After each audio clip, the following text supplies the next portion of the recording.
my friend Sean Smith jumping on this morning. So Sean and I have gotten to know each other literally at the gym around the corner from our place.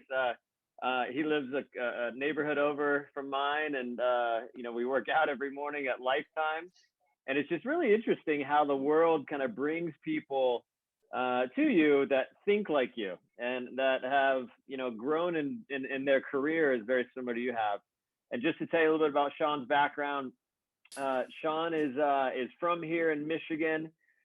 He's a graduate of Ferris State. In the football world, he's the sixth African American referee in the history of the NFL. He currently is. It's Sean. I believe you're in your sixth year Yeah, as a just referee. completed year six. Just completed year Six. six. Yeah. Yeah. And recently, it's so funny. I was telling my wife, when I realized who you were, Sean, after trying to chat at the gym a few times, it was the Pittsburgh Cleveland game, and I was just watching the game, and it was a pretty big rout that game. I don't know if you remember that one, but here in the recent playoffs, and I'm watching the TV, and you took off your mask and you started announcing, all right, first down this way, and because you're the head referee of the game, and I was like, that's Sean, that's my buddy at the gym, and my wife's like, oh, cool. And I'm like, no, that's him. She's like, all right, great. So, but first and foremost, Sean, thank you so much for hopping on this morning and sharing your wisdom, with our organization. As you notice, we got people on from all over the country that are just interested in learning about you and your career path and anything to really help their day. So, could you first start and just share a few minutes about your upbringing, your family, where you grew up, and maybe a little bit about the game of football, if you don't mind. Yeah, great. No, good morning, everyone, and thanks, Ken, for having me. Appreciate the kind words there. This is awesome. I always like to meet folks from everywhere. Through the football world, I travel across the country and in and out of cities. So it's I do get an opportunity to meet a ton of folks. So I do like to come on and share my story because it's kind of interesting once you become a referee. I know a lot of people don't think that we're human and we're robots out there, but we do live and breathe and we are human. So I really appreciate the opportunity. But a little bit about me, as you mentioned, I was born and raised in Detroit, actually in the projects, Herman Garden projects. They're no longer in existence, but folks from around this area, it's like West Side, Joy Road, Southfield. But while growing up there, was big into football. I just like a lot of football players. I was that kid that was going to play football and go to the NFL and buy my mom a house and this, that, and the other. And of course, I wasn't half as good as I needed to be to get to the NFL, but I never lost my passion for the game. I was also a pretty good track athlete, so I was able to use my athleticism to get me out of the projects and get me on to school. So I attended Cody High School here in Detroit area. Left Cody and I went to Eastern Michigan where I played football for a year and I also ran track. And then spent a couple years at Eastern, and I transferred from Eastern. I went to Ferris where I graduated with an accounting degree. And when I went to Ferris, I stopped playing football and I ran track at Ferris and won a couple championships and things of that nature. But it was, due to my athleticism that, enabled me to continue that path to meet some of my career goals. So, but football was always, a passion of mine, but it didn't necessarily, I didn't know where it was going to go after I realized that I had no chance at becoming an NFL player. But I love the game, so I watched it and I said, well, maybe I'll when I get my degree, I'll just coach, at the high school level, I'll coach track. So when I first graduated from college, I did coach a track team at my alma mater for a year, but then I quickly realized I didn't have the time and that I needed to coach football. So I was away from sports and all, and I was just trying to build my career at that point. I had two young daughters at the time. They were pretty young, so I eventually started officiating. I had done a little bit of officiating in college, but it was only to make a couple extra dollars. And then when I graduated, I got away from that. And then later in life, as I was playing basketball, talking to the refs, one of the guys encouraged me to get back into it. And I was more so on the basketball side. I started out with basketball and thought, well, maybe I can be a college basketball ref and, make some extra dollars and things of that nature. And then the guy said, why don't you try football? And as crazy as it sounds, when he said try out football, I thought he was crazy. I'm like, I don't want to ref football. Like, you're going to be out in the weather and the elements and things of that nature. I'd rather, do basketball where I Be know in the gym. it's going to be. You're right. I know it's not going to rain. I know it's not going to snow on me and things of that nature. But it was good, and it turned out to be a great decision. But in trying to have work life balance and have a career, be a husband and a father, I had to make a decision. So I was doing both the football and basketball, and I was doing it at a low level. The Pop Warner, Pee Wee stuff on Saturdays and Sundays, and then I would work the basketball game. So I was pretty busy because then I found a new passion. I found a way to stay involved in the game, and I was able to continue to be a husband and a father and make an extra couple coins and still be involved in the game and then not interfere with my job. And then I want to say early 2000s, someone approached me about, did I have any interest in working college ball? And I said, well, yeah, I have some interest, but at this time I was inexperienced, didn't have enough experience. So I, took him up on it, and I attended a couple meetings here locally.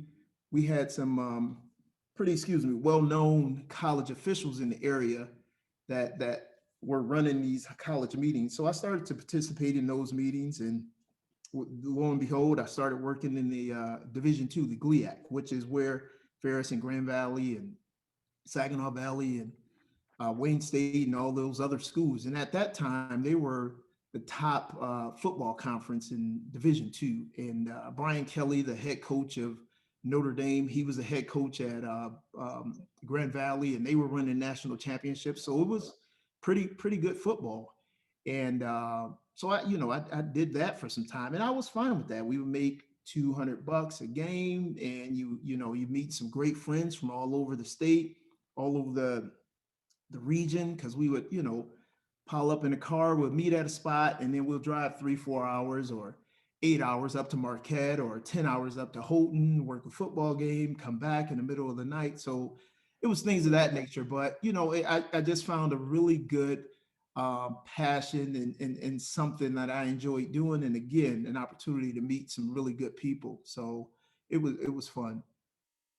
That's awesome. That's awesome. And then you went on and rest in the Big Ten, Yeah. right? So And yeah. then So from there, yeah, I continued my climb in Division II. Spent most of my time in Division II, and throughout that time, I would go at once I got into Division II. Of course, wanted to get into Division I. I wanted to make it to the MAC, which was in our area. So I would go to different camps and clinics where they would train us on how to get better. And these camps were in Florida, they were in Texas, they were in California, they were in Nevada. So every year I would hit about two or three, and I would kind of finagle it with a vacation, tell my wife, hey, let's go to this. But meanwhile, I know it's a camp out there. So I was like, yeah, let me go to this camp for a day or two. And, I would do things like that. And it was an opportunity for me to network and meet some other folks. And, I had to make an investment. And every year the camp prices would get more expensive, more expensive, more expensive. So in 2009, at this point, I really wasn't going anywhere. I wasn't getting exposed and didn't have a lot of opportunities. So I went to this camp out in Nevada, and I think at the time the camp was like $1,500, and I wasn't making a lot of money, and that was a huge chunk, big investment that I had to make. So I said, I'm gonna make this my last camp. So I paid the money, went out there, and all the other fees that went with it. And one of the officials that was he was a coordinator of another conference, Conference USA, and he saw me out there and asked if I was working with anyone, and said no. And he said, hey, well, I got a couple games for you. And he gave me a couple games in Conference USA, and it was Stephen F. Austin and oh my goodness, SMU. That was my first Division I game. And once Nice. that happened, everything just took off from there. That same year, I was hired into the MAC.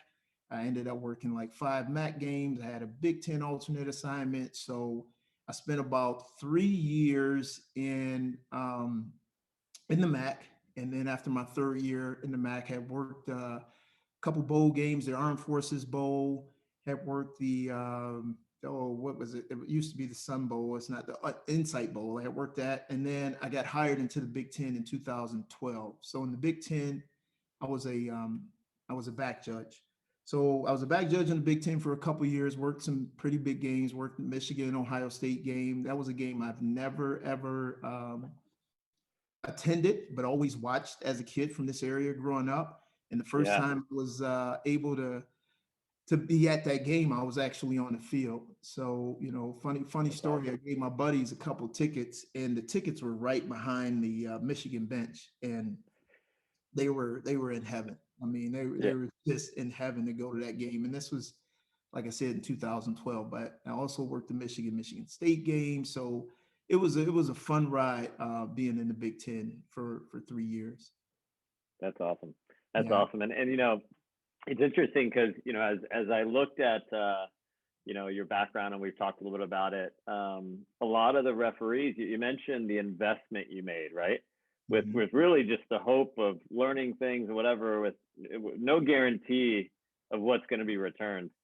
And I think as I spoke to you, a lot of people in the call are in sales, and they're making investments, and really no financial investment in themselves, and that time, effort, and learning business.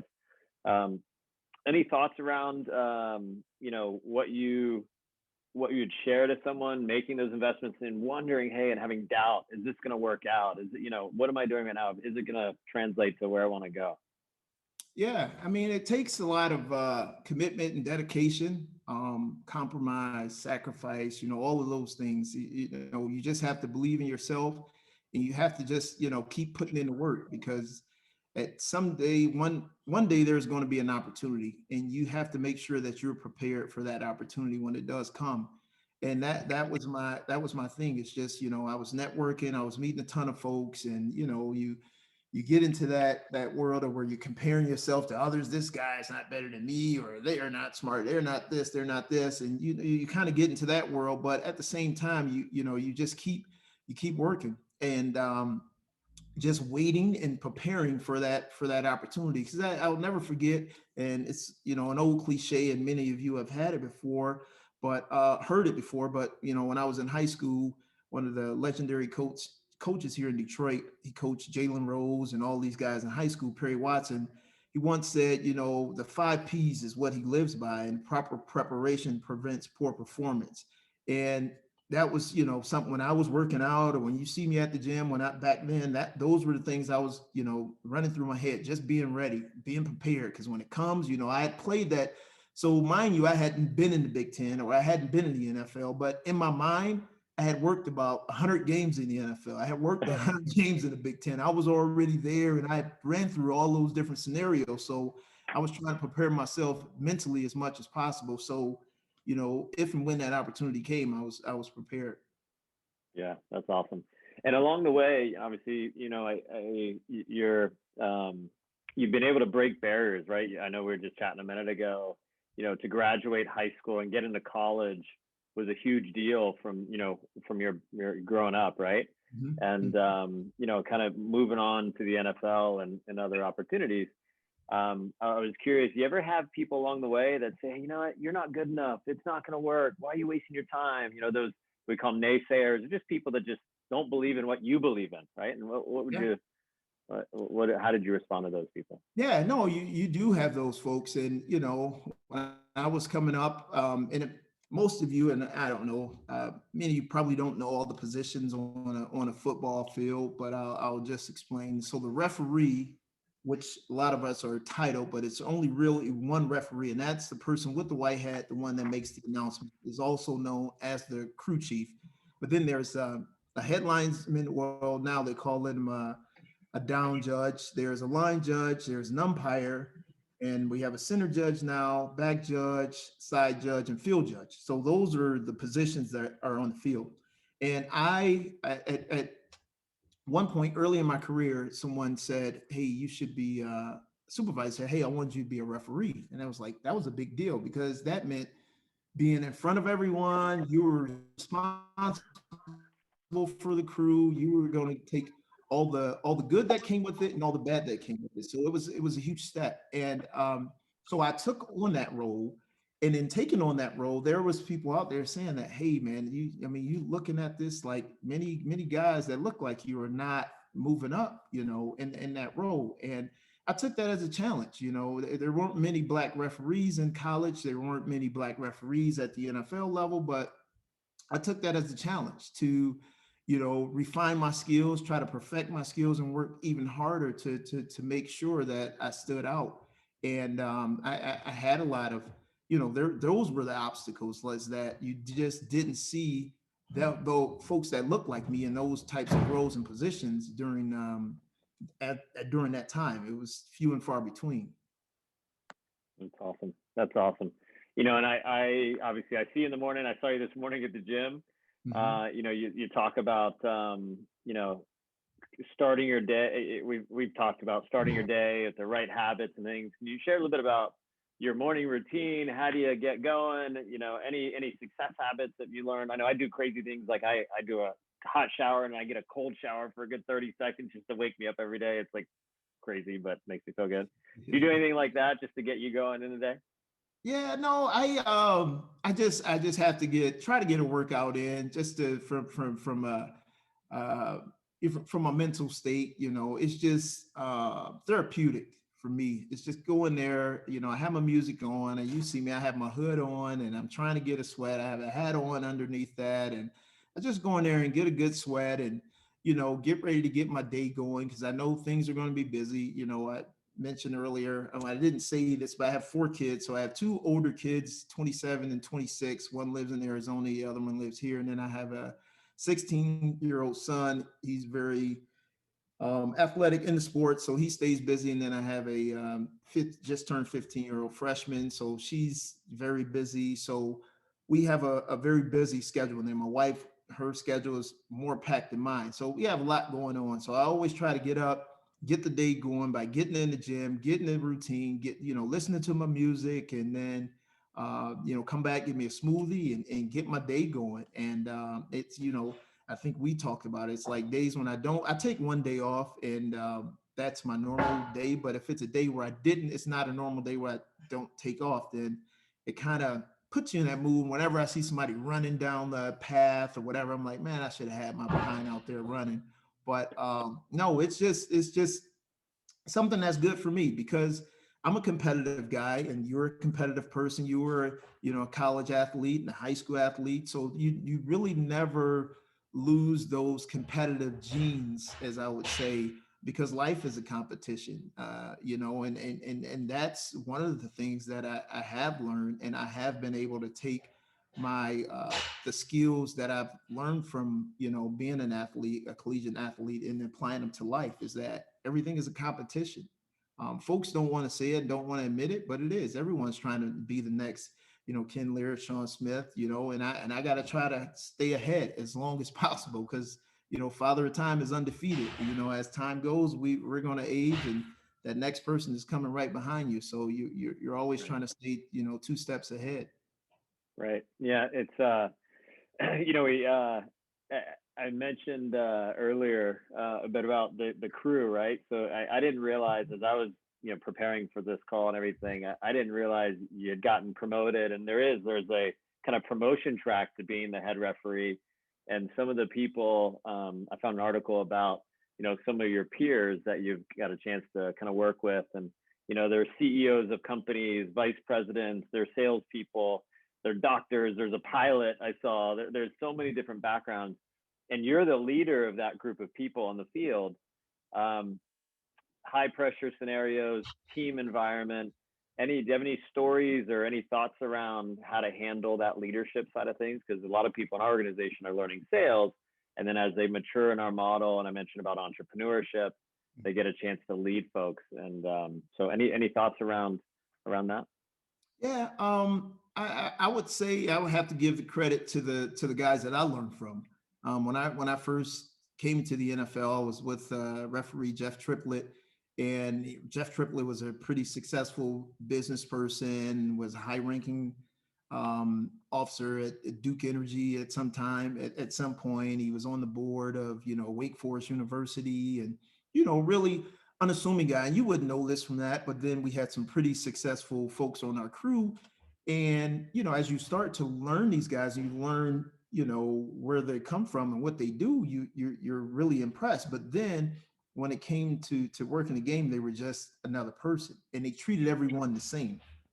They did, they left all those titles and money behind and at the door, and then they came in and we were all part of a crew to try to unify and help each other to make sure that we were the best team on the field. So I spent a couple years with him, and then I also had the fortune of working with Ed Hockley. If you guys have been around football for a while, it was probably our most well known referee, and I spent a year with him and just up under his wing and his tutelage. And Ed taught me so much. I mean, that was just an honor to work with him, and I wished I could have worked with him a couple more years. But those they taught us the leadership skills, and it's more about just calling balls and strikes.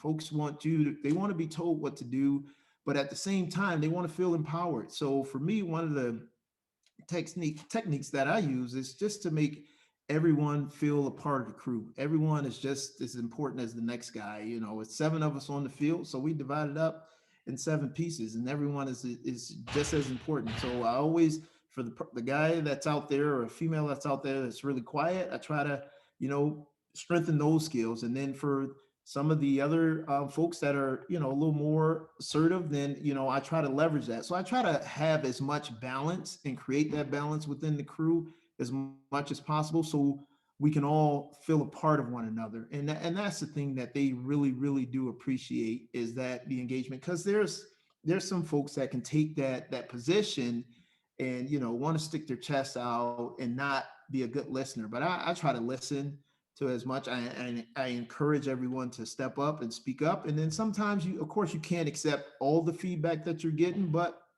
you want folks to feel empowered. You want to feel them you want them to be engaged, and that's one of the techniques that I've learned. Because, like you said, I mean, there are some guys that I work with that are very successful out here, and I mean, I mean, I'll just leave it at that. They're very successful in this world. And I mean, it's like I'm in awe working with them, and I'm trying to listen to some of their business techniques and some of the things that they've done to become so successful. But at the same time, when it's Sunday at 1 o'clock, then they're listening to me. They want to know, hey, Sean, what do I need to do? Hey, Sean, is this okay? So it's like, it's kind of weird, but it's fun at the same time. But it's, Yeah. again, it's those relationships, and I learn from them as much as they learn from me.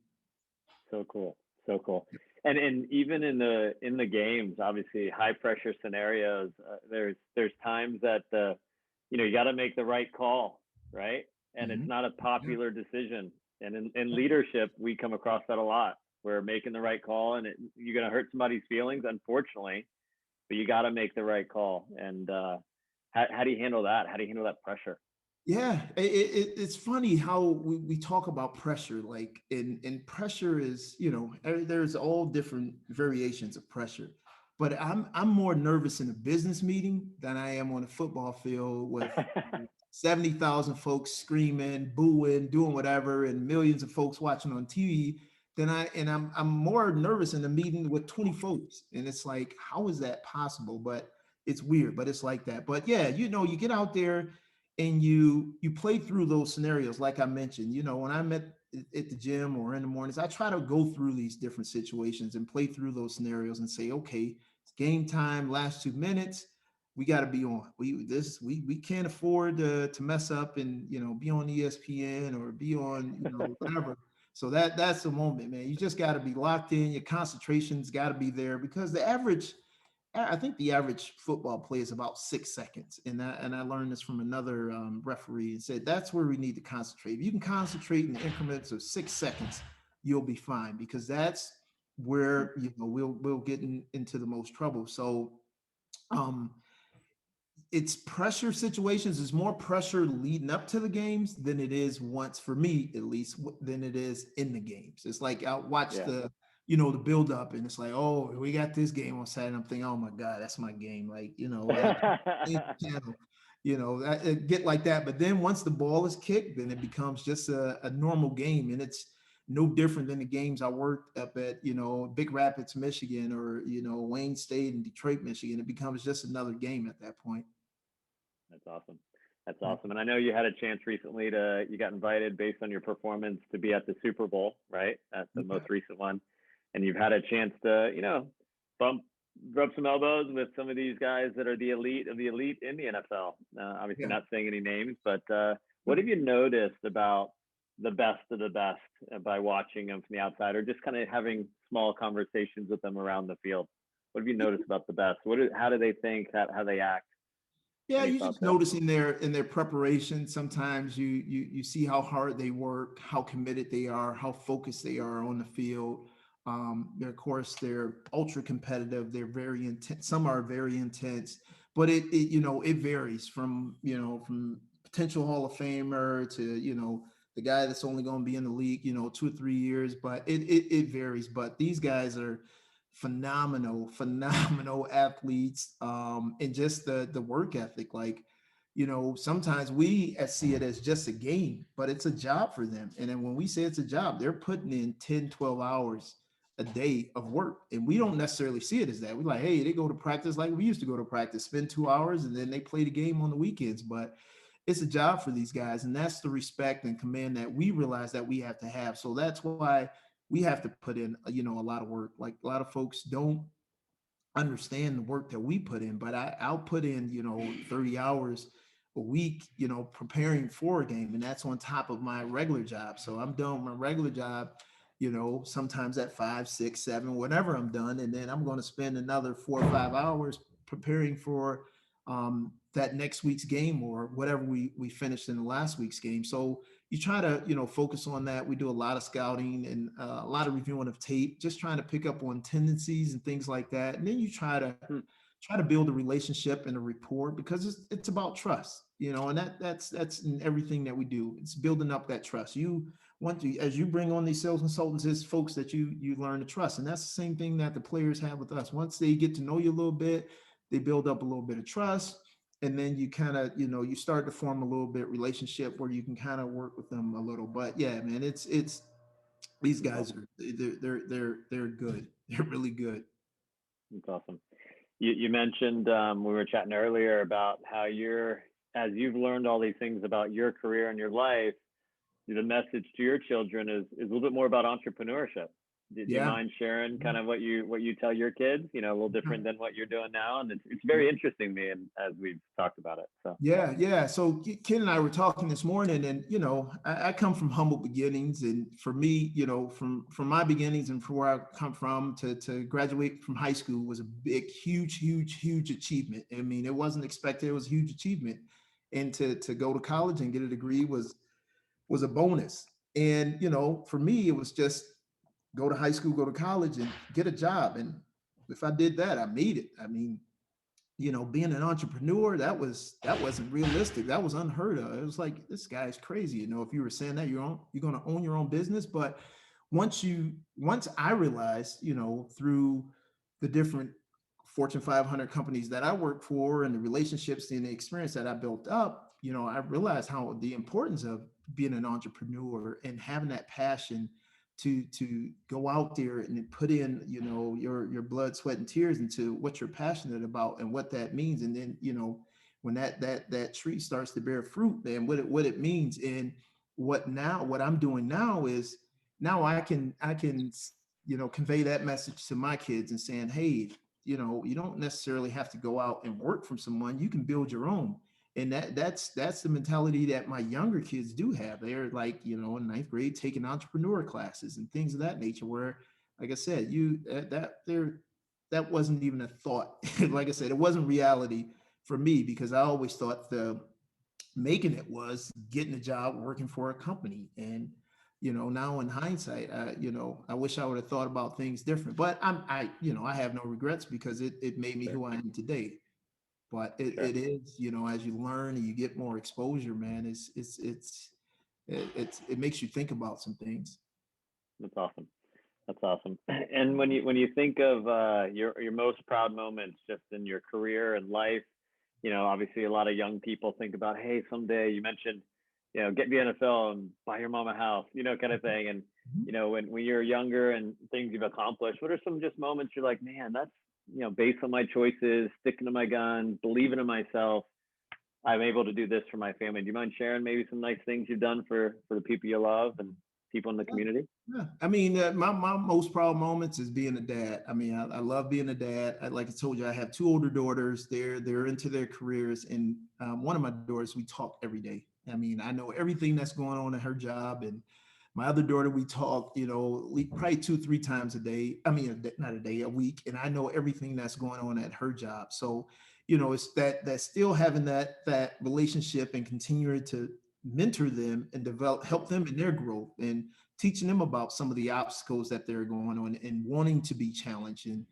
understanding the difference between being bored and being challenged. And when you're being challenged, that's helping you grow and understanding that. And that, because sometimes that's not, necessarily taught. So, and then with my younger kids, just helping, I have one son. So just helping him understand some of the things that he's going through where I didn't have a dad at home. So I didn't have that relationship. So I try to give him a lot of, what I didn't have, but, just allowing the kids to benefit from some of the blessings that I received, and having them, like one thing that we had is the NFL. We have those games over in London, and I've been fortunate enough to work two of those. And the last one I went, I took the whole family, and That's everyone awesome. was able to go to London, and we spent a day over in Paris and things of that nature. And that was all courtesy of the NFL. So being able to take them on trips like that and expose them to some of those types of things is one of the blessings. And then I also, like I mentioned, I used to go to a lot of those camps and clinics and learn. And now what I do is I'm one of the teachers or I'll say coaches that go to these camps and clinics and help others try to get Oh, that's to awesome. reach some of their dreams. So yeah, I do that. I also mentor a group on a bi-weekly basis. We run these Zoom calls and just trying to help them get a little bit better. So there's a lot of folks that help me along the way. So I make sure I pay it forward, and it helps me in talking with the inexperienced or folks that are not at the level where I am, and talking through situations with them, because they don't realize that talking with them helps me as much as it's helping them. Yeah, it's a Right. win-win situation. Right. That's awesome. I didn't realize that you're now back at the same camps and things that you grew up Yeah. at. You're now the coach. It's just so interesting to the alignment, in our what we do, and I mentioned a bit about it. So obviously I grew up in the business myself and learned sales, and now I really enjoy serving and giving and teaching. And I see people on the call here that run offices and organization, and that's a lot of their role is just sharing their best practices and sharing their wisdom and all the ups and downs of learning entrepreneurship and running an office. And that's awesome. I've noticed that successful people love giving back, Mhm. and it's not no surprise that you do that in the NFL. It's super super cool. Yeah. Yeah. Any last couple of questions? We'll let you go. I know you have a busy schedule. If you were to tell your 23-year-old self starting in your journey something, what would you say to yourself? Oh man, that's a great question. What would I, tell myself? I would, I, just keep working hard. Just keep working hard. Just understanding what those challenges really are. You know, I think when you're young, you don't understand when you run into those challenges that's really growth. Like the old phrase go, no pain, no gain. And that is so true. And when you're young, you don't necessarily understand that. Sometimes you try to run away from those challenges. Like, hey man, I'll take the easy route. I'm gonna push that easy button, and that easy button is not going to help you grow. It's those challenges, those obstacles that you overcome, so it's going to help develop you and help you grow and refine you and things of that nature. So if I had to go back, that's what I would really focus on, because I learned that later in life, and that's the message that I try to convey to all the younger folks. That's awesome. That's awesome.